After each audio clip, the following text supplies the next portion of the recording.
ಸತ್ಯ, ಅಹಿಂಸೆ ಮತ್ತು ಜೀವಿಸು ಮತ್ತು ಜೀವಿಸಲು ಬಿಡಿ ಈ ಒಂದು ತತ್ವದ ಅಡಿಯಲ್ಲಿ ಜಗತ್ತಿಗೆ ಒಂದು ಸಂದೇಶವನ್ನು ಕೊಟ್ಟಿರ್ತಕ್ಕಂಥ ಧರ್ಮ ಯಾವ್ದಾರ ಇದ್ರೆ ಭೂಮಿಯ ಮೇಲೆ ನಮ್ಮೆಲ್ಲರ ಹೆಮ್ಮೆಯ ಜೈನ ಧರ್ಮ ಅಂತ ಹೇಳಿ ನಾನು ಈ ಸಂದರ್ಭದಲ್ಲಿ ಬಹಳ ಸಂತೋಷದಿಂದ ನಾನು ಹೇಳೋದಕ್ಕೆ ಇಚ್ಛೆ ಪಡ್ತೇನೆ. ಸಮಾಜಕ್ಕಾಗಿ ಬದುಕುವ ಶುದ್ಧ ಮತ್ತು ಶಿಸ್ತಿನ ದಾರಿಯನ್ನ ನಮಗೆ ತೋರಿಸ್ಕೊಟ್ಟಿರ್ತಕ್ಕಂಥ ಜೈನ ಧರ್ಮ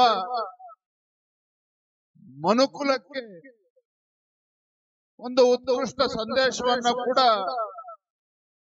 ಜೈನ ಧರ್ಮವ ನೀಡಿರುವಂತದ್ದು. ನಮಗೆಲ್ಲ ತಿಳಿದಿರೋ ಹಾಗೆ ಆದಿಕವಿ ಪಂಪರಿಂದ ಹಿಡಿದು ಮನುಷ್ಯ ಜಾತಿ ತಾನೊಂದೇ ಒಲಂ ಈ ವಿಶ್ವಕ್ಕೇನೆ ಸಂದೇಶವನ್ನು ಕೊಟ್ಟಿರ್ತಕ್ಕಂಥವ್ರು. ಅಹಿಂಸೆ ಮತ್ತು ದೇಶಭಕ್ತಿ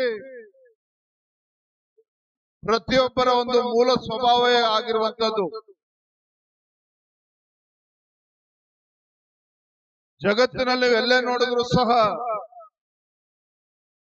ಎಲ್ಲಿ ಶಾಂತಿ ಇರ್ತದೋ ಅಲ್ಲಿ ಸಮೃದ್ಧಿಯನ್ನು ಕೂಡ ನಾವು ನೋಡೋದಕ್ಕೆ ಸಾಧ್ಯ ಆಗ್ತದೆ. ಇವತ್ತು ನನಗೆ ಹೆಮ್ಮೆ ಏನಪ್ಪಾ ಅಂತ ಹೇಳಿದ್ರೆ ನಮ್ಮ ದೇಶದ ಪ್ರಧಾನಮಂತ್ರಿ ನರೇಂದ್ರ ಮೋದಿಜಿಯವರು ಭಗವಾನ್ ಮಹಾವೀರರ